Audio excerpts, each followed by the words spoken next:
Selamat pagi, selamat berjumpa lagi dalam ngobrol teologi episode kelima ya, dan episode kelima ini adalah lanjutan segera dari episode keempat 4 hari yang lalu, karena saat rekaman kemarin sempat terhenti secara tiba-tiba, ada satu dan lain hal ya. Nah, kita akan lanjutkan pagi hari ini. Nah, kemarin kita langsung buka ya kitab kita. Kemarin kita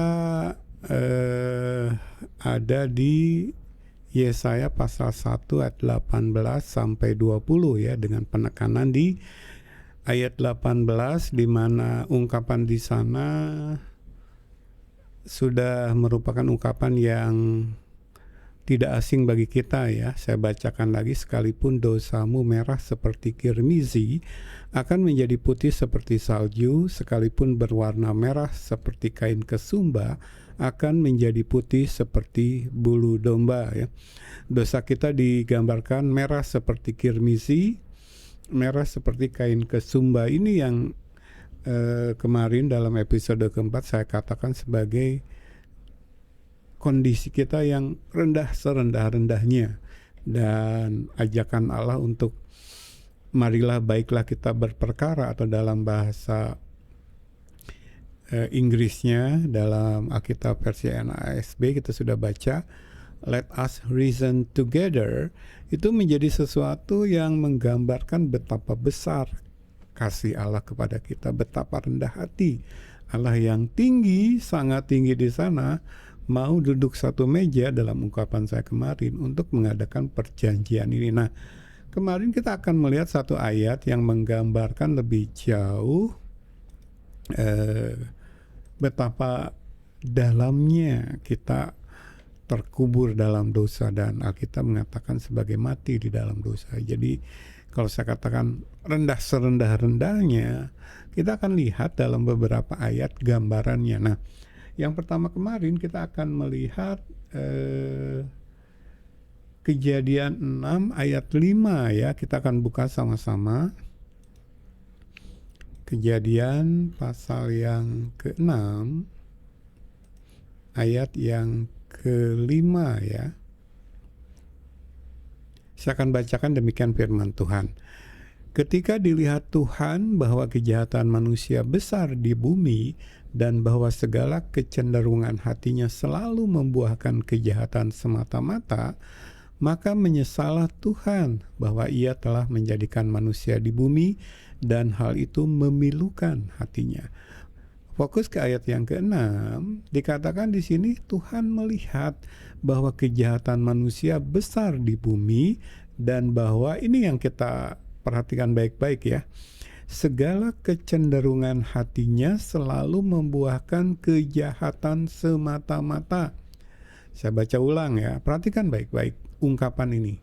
Segala kecenderungan hatinya selalu membuahkan kejahatan semata-mata.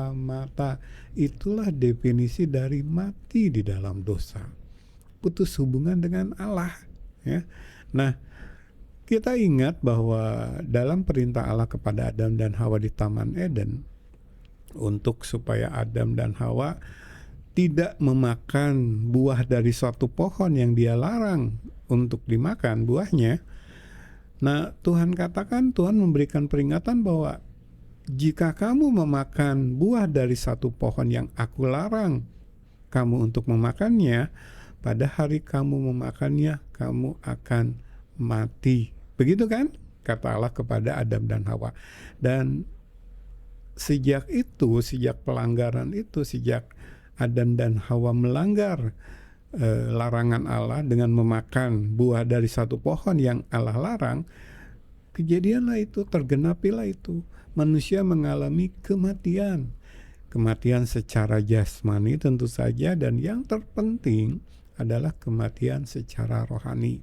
Putus hubungan dari Allah ya. Nah, putus hubungan dari Allah atau kematian rohani ini digambarkan begitu tepat dan akurat dalam Kejadian 6 ayat yang ke-5. Saya bacakan lagi.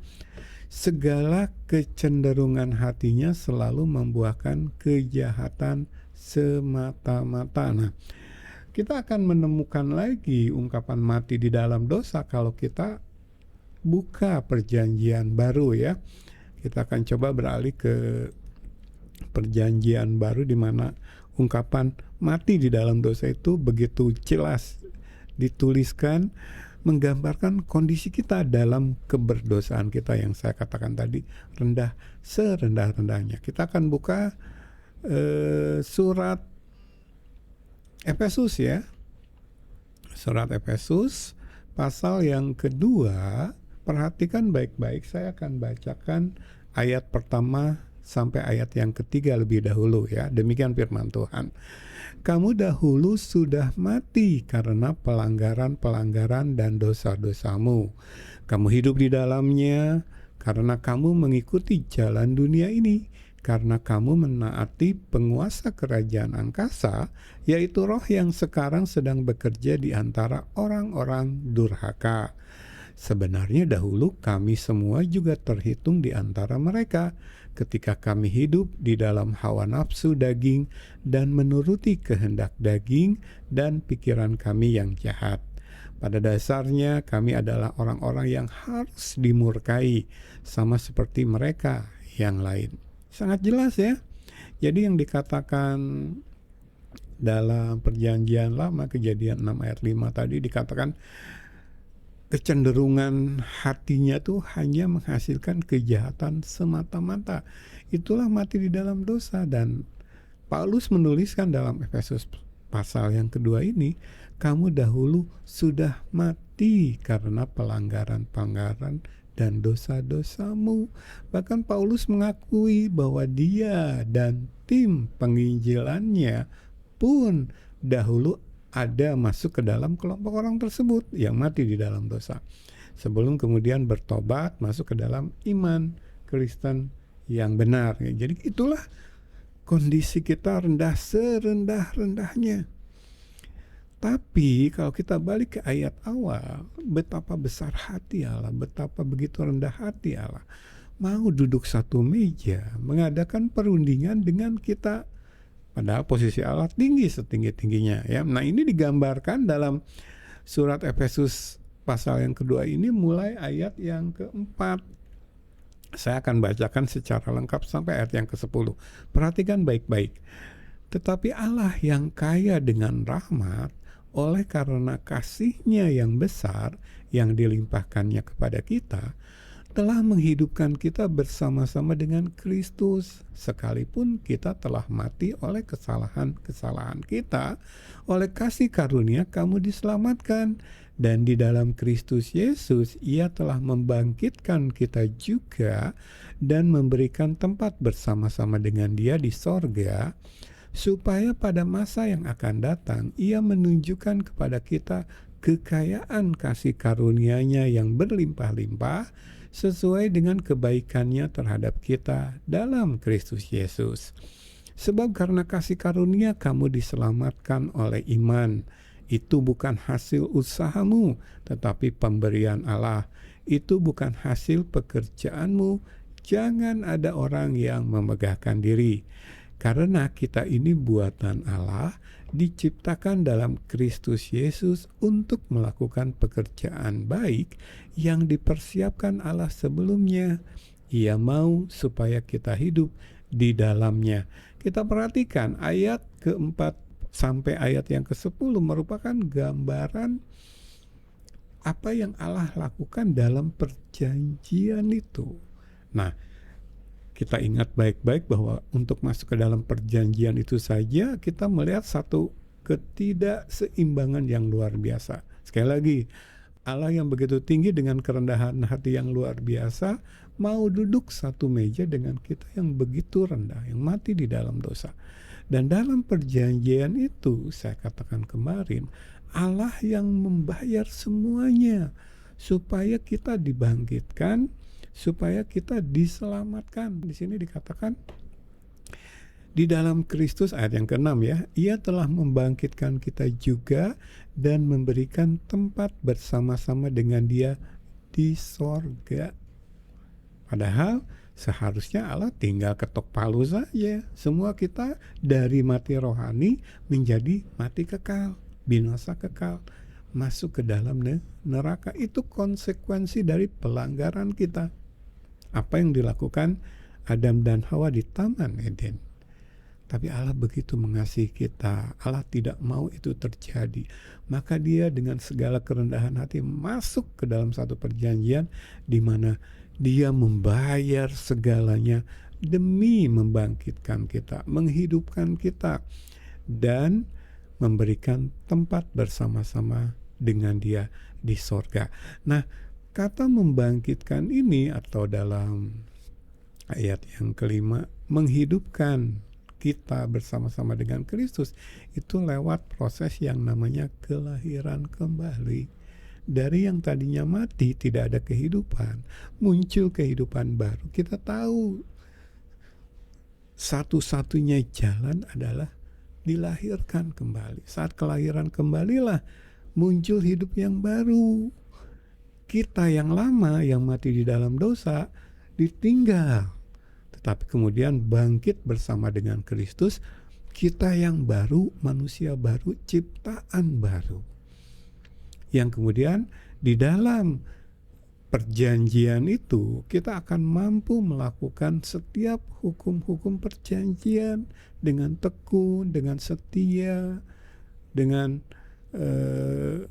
kerinduan untuk bisa menyenangkan Tuhan dengan mematuhi hukum-hukum dalam perjanjian. Dalam bahasa perjanjian lama yang kemarin kita obrolkan, berpegang kepada perintah-perintahnya dan melakukannya.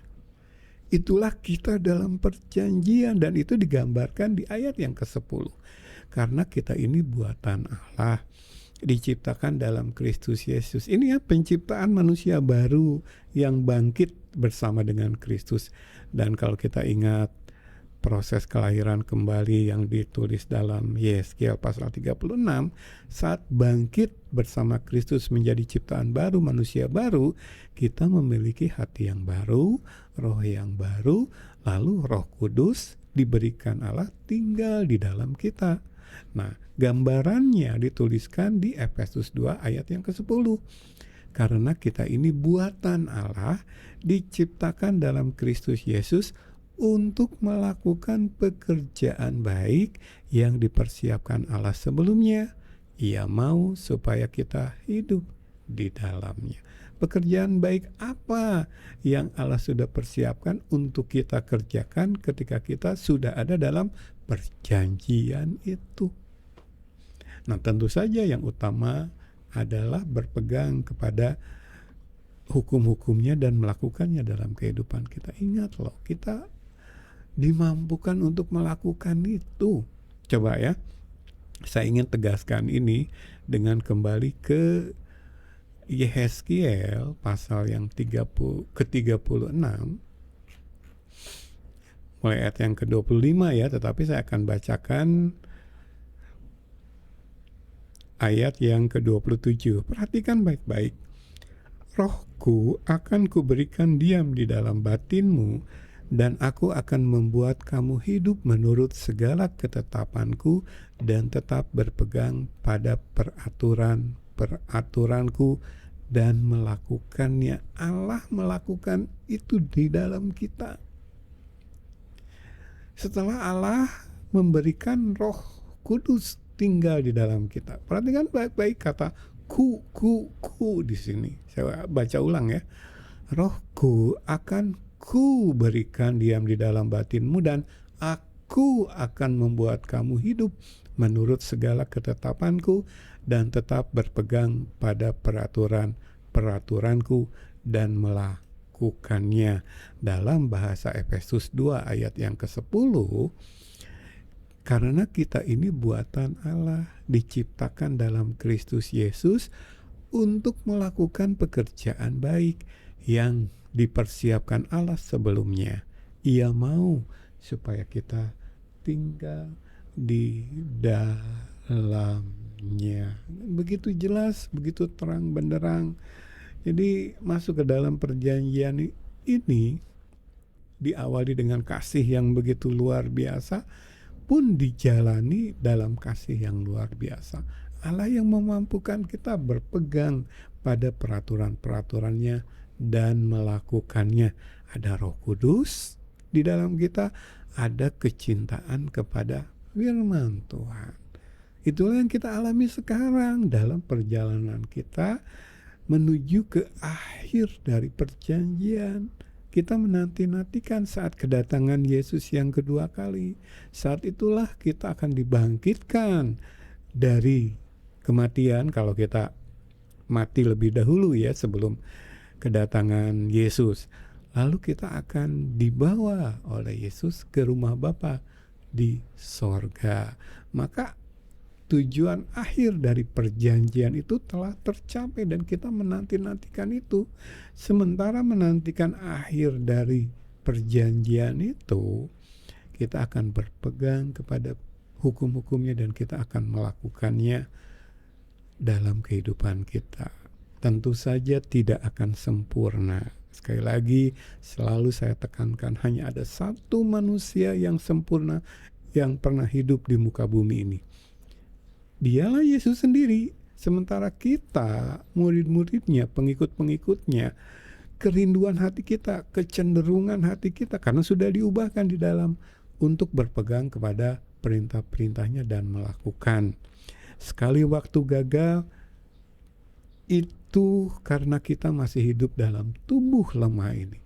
Kita masih hidup dalam daging ini. Ya, itu akan kita lakukan. Tetapi sekali lagi, kematian Yesus di salib menebus dosa-dosa yang kita lakukan selama kita masih hidup di dunia ini. Sampai akhirnya kita bertemu dengan Dia dan Dia menjemput kita lalu membawa kita ke rumah Bapa di sorga. Jadi saya mengajak kita memahami ini sungguh-sungguh. Jadi masuk ke dalam perjanjian yang tidak seimbang, itu Allah yang berinisiatif, Allah yang merendahkan diri, lalu Allah yang membayar seluruh ongkos dari perjanjian.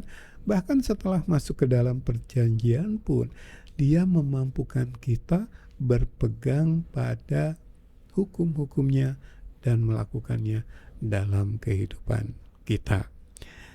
Mendapat gambaran seperti ini, tidak terhindarkan kita berpikir, wah kalau begitu kita robot dong. Nah, ini sudah kita bahas di episode ketiga ya, bahwa kita tidak melakukannya sebagai robot, tetapi kita melakukannya sebagai seseorang yang sudah diubahkan, yang dulu membenci Allah dan kebenarannya, diubahkan menjadi orang yang sekarang mengasihi Allah dan kebenarannya. Kita rindu melakukannya dalam kehidupan kita. Kita akan korbankan apapun di dunia ini demi mengejar kerinduan kita itu. Ingat loh, kita sudah diubahkan di dalam kita. Dan dengan Roh Kudus dan firman bekerja dalam kehidupan kita, kita dimampukan melakukan itu dalam kehidupan kita dengan setia. Begitu ya. Dan ketika kita jatuh, sekali waktu kita jatuh ke dalam dosa, kita melakukan dosa lagi setelah kita diubahkan, hukuman atas dosa itu sudah ditanggung Yesus di atas salib. Ya, jadi masuk ke dalam perjanjian itu kita memiliki akses penuh ke kuasa dari karya salib Kristus. Ya, jadi sekali lagi, selama kita masih hidup di dunia ini, kita masih akan melakukan dosa, masih akan mendukakan Roh Kudus. Tetapi kita tidak melakukannya dengan sengaja, diniatkan, atau membiarkan kita melakukan dalam satu kebiasaan. Tidak. Sesekali jatuh ke dalam dosa selama masih hidup dalam tubuh ini, itu adalah kebenaran. Kalau kita pelajari surat 1 Yohanes, di situ diajarkan secara terang benderang.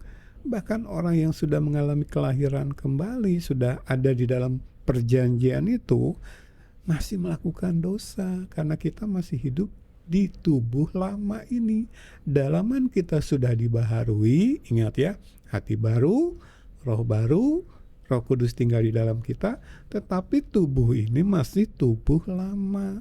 Makanya tidak heran kalau kita membaca kerinduan Paulus untuk segera diubahkan tubuh lama ini oleh tubuh baru, tubuh kemuliaan. Dan itu akan terjadi saat kedatangan Yesus yang kedua nanti, ya. Dan kita menanti-nantikan itu. Saat itulah paripurna perubahan kita dari manusia lama menjadi manusia baru. Manusia baru kita menjadi sempurna, dan tempat yang cocok untuk kita tinggali adalah langit baru, bumi baru, sorga, realitas sorga nanti. Di sana tidak ada lagi dosa.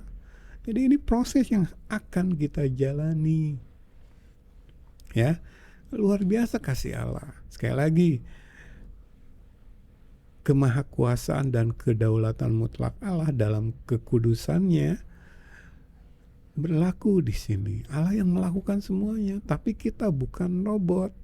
Kita meresponnya dalam ketersungkuran. Ya, kita sadar, kita tahu, kita memiliki free will, kehendak bebas. Tetapi kita sudah diubahkan ketika kita sudah ada dalam perjanjian. Kita menjadi orang-orang yang menundukkan kehendak bebas kita kepada kehendak Allah. Nah, mudah-mudahan sampai sini bisa kita pahami. Dan sebenarnya ini adalah realitas yang banyak tidak dipahami oleh orang Kristen. Ada perubahan di sana. Perubahan apa? Dari manusia lama yang mati di dalam dosa menjadi manusia baru yang dihidupkan, dibangkitkan oleh karya salib Kristus, lalu diubahkan oleh kelahiran kembali menjadi manusia baru, ciptaan baru. Nah, ketika kita menjadi ciptaan baru di dalam Kristus yang diciptakan oleh Allah, ini kata Efesus 2 ayat 10, kita akan melakukan pekerjaan baik yang memang sudah dipersiapkan Allah sebelumnya.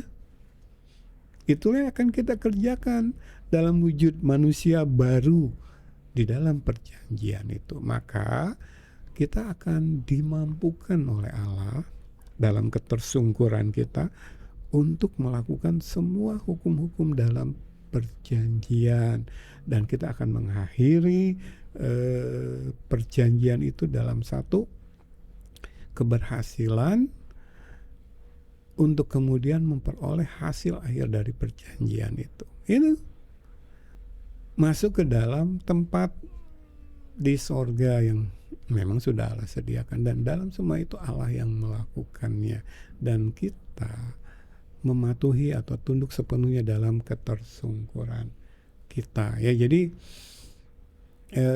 mudah-mudahan dengan episode kelima ini kita melihat bahwa luar biasa kasih Dia. Kalau kita diajari oleh gereja-gereja zaman sekarang untuk senantiasa fokus kepada berkat jasmani, segala hal yang jasmani, kita akan miss di sini. Kita akan tidak bisa memahami realitas luar biasa ini yang dalam episode keempat saya katakan sesuatu yang maha dahsyat terjadi saat perjanjian itu berlangsung. Dan sekarang kalau kita membaca teks awal kita, mungkin akan terasa berbeda. Mungkin saat itu kita tersungkur, bersujud di hadapan Allah, bahkan mungkin sampai air mata kita menetes gitu, membayangkan begitu besar kasihnya, begitu besar pengorbanannya, begitu dalam kemauannya berkorban dan kerendahan hatinya untuk mau membawa kita masuk ke dalam perjanjian yang indah ini. Dan ketika kita baca lagi ayat mula-mula di Yesaya 1 ayat 18, sekalipun dosamu merah seperti kirmizi akan menjadi putih seperti salju, sekalipun berwarna merah seperti kain kesumba akan menjadi putih seperti bulu domba. Kita menangkap bahwa sekarang kita memiliki pengetahuan itu. Ketika di awal Allah berkata, marilah, baiklah kita berperkara, mari duduk sama-sama, mari pikirkan apa yang akan terjadi ini, sesuatu yang luar biasa. Nah, dari awal Allah ingin kita masuk ke dalam perjanjian dalam satu pengetahuan yang selengkap mungkin, sehingga saat masuk ke dalam perjanjian dan sudah ada dalam perjanjian, lalu kemudian kita membaca lagi teks Yesaya ini, sekalipun dosamu merah seperti kirmizi akan menjadi putih seperti salju, sekalipun berwarna merah seperti kain kesumba akan menjadi putih seperti bulu domba. Kita tahu pasti apa yang terjadi di sana. Berkat luar biasa kita terima karena pengorbanan dan kasih Allah yang luar biasa yang telah Dia lakukan bagi kita. Maka tergenapilah tujuan Allah di awal mengajak kita berperkara. Karena sekarang kita tahu pasti pengetahuan itu ada dalam hidup kita untuk memahami kasih yang luar biasa dari Allah, yang menggambarkan pribadi yang luar biasa dari Allah yang kita sembah. Sampai di sini, Tuhan Yesus memberkati. Kita bertemu lagi di episode berikutnya.